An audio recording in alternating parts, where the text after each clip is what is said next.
Well, I spent this week at the debates in Miami. The U.S. Supreme Court in Washington made a decision that will have a much bigger effect on American politics, likely for the rest of our lives. The court decided to allow and effectively encourage politicians to the far left and the far right to rig their political districts for personal gain, in such a way that the key to winning is simply to pander only to their bases and try to find ways to beat up and vilify and shout at the other side.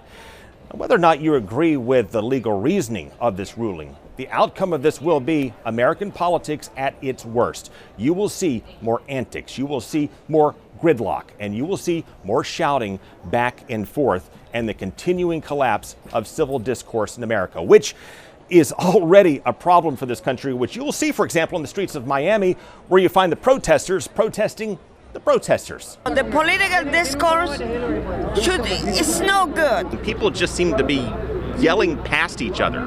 Yeah, it was very horrible. Yeah, I feel like nervous walking through this huge group of Trump supporters. I'm witnessing the yelling on both sides here, yeah. So you can see where they may feel nervous too.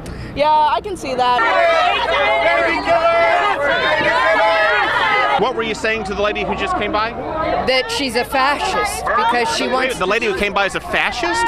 Yes. How do you know she's a fascist? Because she's trying to silence us, and when people are trying to I did not see her trying to silence you. There was just a bunch of yelling back and forth. There wasn't a lot of silence. There was no silence. Do you ever feel that there's just too much shouting in the streets, people just egging each other on? Yes. People are just engaging in it too much? Yes, and which I just did. So like I said, I'm the director of communication. I work in communications.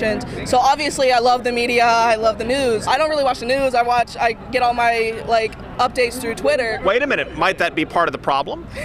I don't know. I think that Twitter, we get the crunch of it, and news is just kind of long and drawn out, and we just want the updates as quick as we can. You don't want the long, drawn-out, boring stuff. You just want the emotional stuff. Yeah. If the Lincoln-Douglas debates played out today, who would win? That's a good one. Douglas. Douglas would win? Why would Douglas beat Lincoln? You're talking about housing, clean water, paved streets. I don't think they were paving streets back then. What would you say to someone who's given lots of money to propel Chuck Schumer's political interests? Money talks and BS walks. To those who oppose Republican orthodoxy on trade? My opinion, for those who oppose the Republican orthodoxy on trade, you had 8 years, and all Obama did was take us down. What about those who continue to spin us in a path to going broke? The ones that continue to do that are the Democrats. Wait a minute, didn't President Trump give Schumer a lot of money, and didn't he oppose Republican orthodoxy on trade, and isn't he signing off on the budgets that are taking us a path to Greece? I believe so. I think people just have to stop and listen. We're not doing that.